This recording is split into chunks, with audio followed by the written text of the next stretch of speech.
Bab 829. Jangan panggil aku Nona. Pengepungan kacau ini berlangsung singkat dan intens, kurang dari 2 menit. Lebih dari 20 praktisi bela diri dari perguruan bunga merah terbaring di tanah, semuanya mengerang sedih. Kenzi masih berdiri di lapangan, wajahnya dingin dan tidak bergerak. Gary Mill tidak lagi punya keberanian untuk bergegas ke depan. Dia memandang Kenzi dengan ketakutan, kakinya melemah. Baru saja, ada begitu banyak junior pemberani yang bahkan memakai senjata, tetapi mereka bahkan tidak bisa menyentuh lawan, mereka sudah terluka lebih dulu. Dan dia dapat melihat Kenzi sengaja tidak melakukan sesuatu yang serius. Jika Kenzi punya niat membunuh, junior-juniornya tidak akan terluka sesederhana cedera kaki. Dia tidak pernah menyangka akan benar-benar melihat seorang master yang bisa mengendalikan tenaga dalam hidupnya. Kenzi tampak kedinginan dan melangkah perlahan menuju Gary Mill. Setiap kali Kenzi mengambil langkah, Gary Mill mundur selangkah dengan gemetar, seperti kelinci bertemu harimau, ketakutan mendalam muncul di matanya. Demi Tuan Badang, aku tidak ingin menjadikan masalah ini sebagai masalah besar. Sayang sekali kamu keras kepala dan bodoh. Kenzi mengambil satu langkah lagi, matanya tiba-tiba menjadi dingin, dan Gary Mill tiba-tiba menggigil ketakutan dan terjatuh ke tanah. Dia bisa merasakan Kenzi sudah punya niat membunuh, karena pada saat ini, mata dingin Kenzi seperti pisau es yang tajam. Tuan Kenzi, saya salah. Tolong, demi kakek Sanjue, jangan pedulikan saya. Suara Gary Mill sudah bergetar. Dia akhirnya menyerah. Dia tahu betul bahwa jika dia tidak mengakui kesalahannya, dia akan mati di sini. Setelah mendengar ini, Kenzi menggelengkan kepalanya dengan ekspresi acuh tak acuh, orang sepertimu seharusnya tidak berlatih seni bela diri sejak awal. Kamu berpikiran sempit, kejam dan mendominasi, kamu bertarung dengan pedang hanya karena sedikit perselisihan. Jika saya tidak melumpuhkan Anda, Badang Sanjue dan Bunga Merah yang berusia 100 tahun ini akan menghadapi bencana cepat atau lambat. Akin, Wulan, beritahu Tuan Badang, aku akan melumpuhkan muridnya untuknya. Di antara kerumunan, sebelum Wulan dan Akin bisa bereaksi, Kenzi telah mengangkat tangannya dan menembakkan bilah angin, memotong pergelangan kaki Gary Mill. Gary Mill menjerit dan berguling ke tanah, sekuntum bunga darah mekar dari pergelangan kakinya. Tidak, ini tidak bagus. Kaki kakak senior Gary patah hamstring. Kerumunan penonton panik dan bahkan memulai kerusuhan. Namun, karena takut pada Kenzi, tidak ada yang berani melangkah maju untuk mengobati Gary Mill. Ekspresi Wulan berubah lagi, dia menatap Kenzi dengan rasa kagum dan takut di matanya. Dia sekarang teringat adegan pertama kali bertemu dengannya di taman belakang. Betapa mendominasi dia saat itu. Dia bahkan menganggap Kenzi sebagai pengganggu kecil dan memaksa Kenzi untuk bertarung. Jika Kenzi benar-benar menyerangnya saat itu, apa yang akan terjadi? Dia sekarang mengerti bahwa Kenzi tidak ingin bertarung dengannya, seorang wanita lemah. Jika Kenzi benar-benar menyerangnya, akhir hidupnya akan sangat buruk.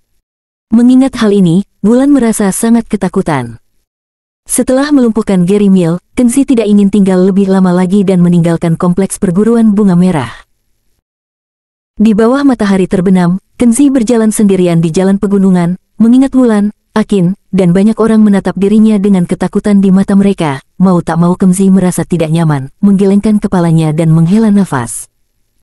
Sangat disesalkan, dia berkunjung sebagai tamu, tetapi berakhir dalam situasi seperti ini. Terutama Badang Sanjue, entah apa yang akan dipikirkannya karena dia mengambil tindakan untuk melumpuhkan salah satu muridnya. Dia memperkirakan Badang Sanjue mungkin tidak akan pernah datang bermain catur dengan saya lagi di masa depan. Hari sudah malam ketika dia kembali ke apartemennya di kota dari desa nelayan kecil itu. Begitu Kenzi memasuki pintu, dia mendengar telepon berdering di ruang tamu, dia berjalan mendekat dan mengangkat telepon, itu adalah panggilan Badang Sanjue. Di telepon, Badang Sanjue sama sekali tidak bermaksud mengeluh, malah nadanya penuh kewaspadaan bahkan sedikit takut, dan ia terus meminta maaf pada Kenzi.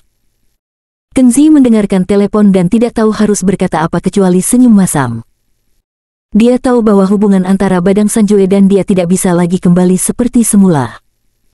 Yayan Samuel dan Nina Artavia sudah berhari-hari tidak datang menemuinya. Kini Badang Sanjue mulai takut padanya. Ada juga sopir Brian yang akrab sebelumnya, karena sudah beberapa kali mengusirnya, mungkin tidak akan datang kepadanya lagi. Sekarang dia merasa seperti kembali ke masa ketika pertama kali datang ke Pulau Hong Kong, tanpa saudara atau teman, tidak ada yang dapat diandalkan, dan sendirian. Tapi tidak apa-apa kok, dia sudah terbiasa dengan kehidupan yang sepi seperti ini, dan kurangnya interaksi sosial tidak akan banyak berdampak padanya. Setidaknya, dia bisa berkonsentrasi melakukan apa yang ingin dia lakukan, seperti membaca di buku, atau latihan. Ketika hari sudah gelap, Kenzi merasa lapar, tetapi dia tidak ingin keluar untuk membeli makanan dan memasak, jadi dia menemukan sekotak mie instan dan memakannya sendirian di restoran dengan beberapa acar. Tepat setelah menyelesaikan makan malam sederhana, telepon di ruang tamu berdering lagi.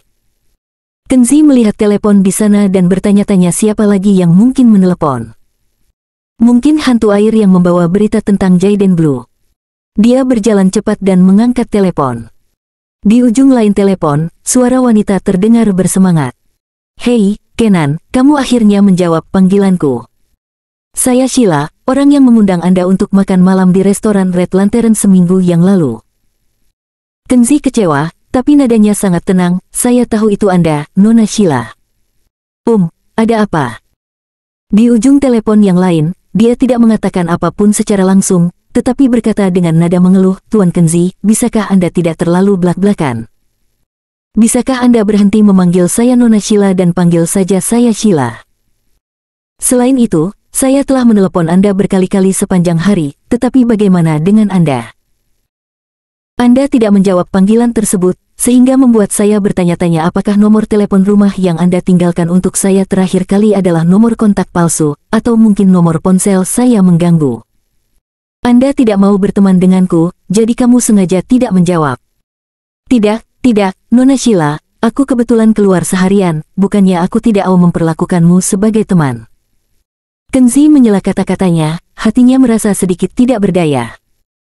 Dia merasa gadis Sheila ini baik dalam segala hal dan punya hati yang polos, tetapi ada satu hal yang tidak bisa dihindarkan, dia selalu suka berbicara banyak dengannya, tidak terbatas dan tanpa fokus.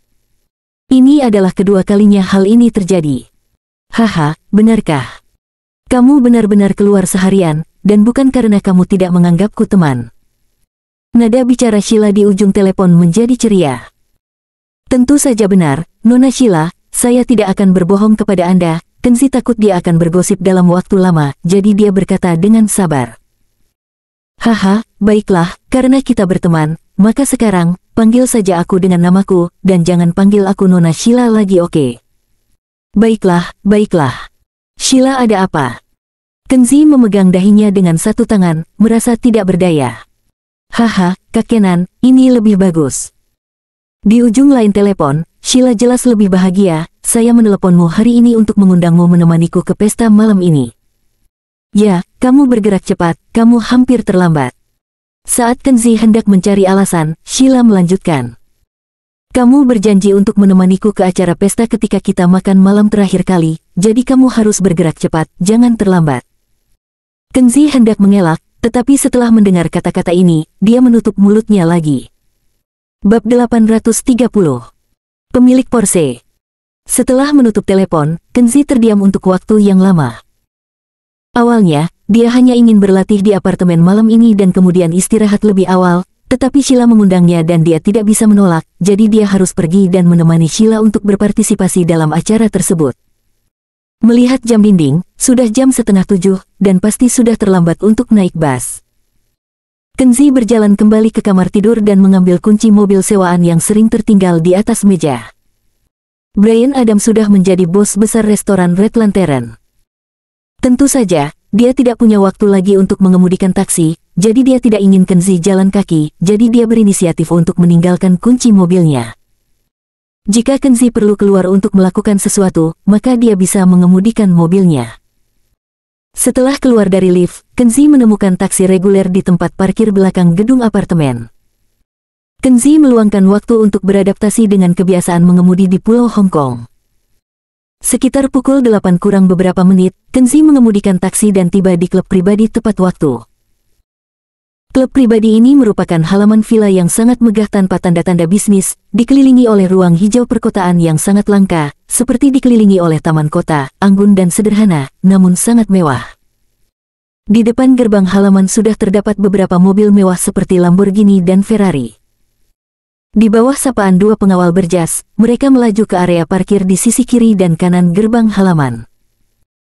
Dibandingkan dengan mobil-mobil mewah itu, mobil yang dikemudikan oleh Kenzi terlihat terlalu mencolok seperti jet tempur di antara sampah, menyebabkan pria dan wanita berpakaian mewah itu terus-menerus melontarkan pandangan mengejek.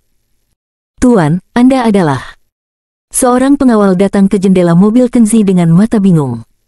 Dia tidak tahu apakah pria yang mengemudikan taksi ini ada di sini untuk menjemput pelanggan atau untuk apa.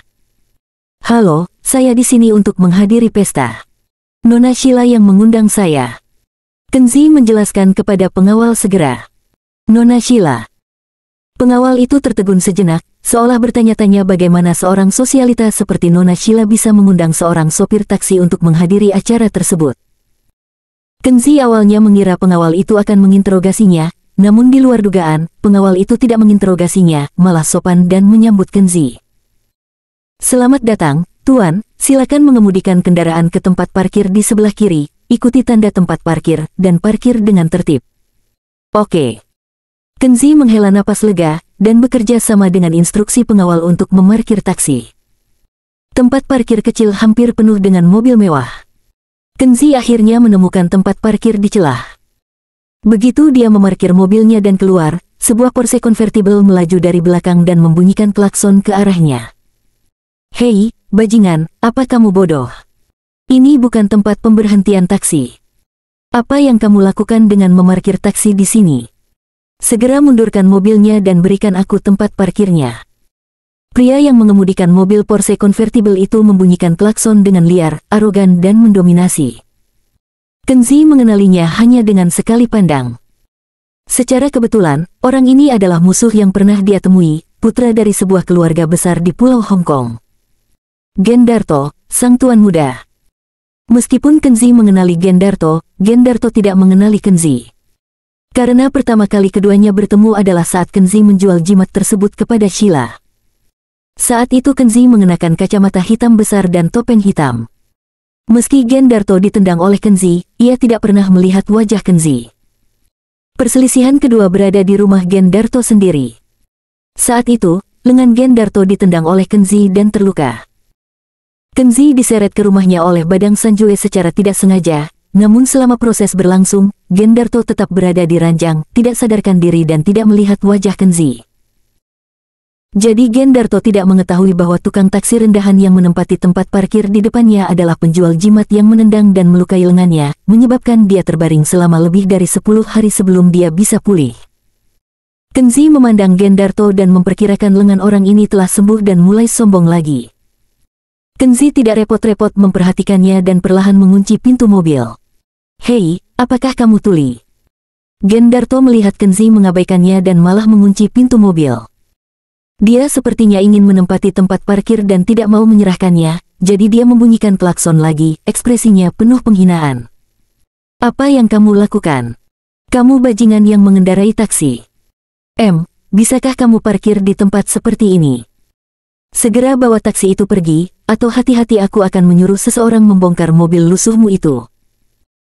Di dalam mobil convertible, ada 3 pria dan wanita dengan pakaian mewah. Semuanya melirik Kenzi dengan mengejek, seolah-olah mereka sedang melihat monyet memamerkan keburukannya. Saat itu, pengawal di pintu masuk mendengar kejadian tersebut dan dengan sopan menjelaskan kepada Gendarto dan yang lainnya. "Maaf tuan, saya suruh sopir taksi ini berhenti di sini. Silakan berkendara ke pojok, sebelah sana. Ada tempat parkir di sana. Anda memintanya untuk parkir. Apakah Anda buta? Dia hanya seorang sopir rendahan yang mengendarai taksi. Kualifikasi apa yang dia miliki untuk datang ke sini untuk menempati tempat parkir?" Gendarto menjadi lebih marah, dengan sikap mendominasi, seolah-olah dia takut jika orang lain tidak tahu kalau dia adalah pemuda super kaya. "Maaf, pria itu juga diundang ke sini untuk menghadiri pesta amal. Saya tidak punya hak untuk tidak menghentikannya." Pengawal itu tetap sopan. "Apa, sampah semacam itu juga memenuhi syarat untuk datang ke sini menghadiri pesta?" Gendarto tertegun sejenak, lalu memandang Kenzi yang berdiri di sana, dan berkata dengan sinis, "Hei, kamu sopir taksi, kan?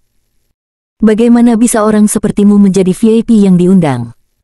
Katakan padaku, apakah kamu monyet yang datang ke sini untuk tampil di atas panggung? Haha, kemungkinan besar dia adalah monyet yang datang untuk tampil, atau hanya seorang badut. Seorang wanita menawan yang duduk di dalam mobil konvertibel berkata dengan nada mengejek. Haha.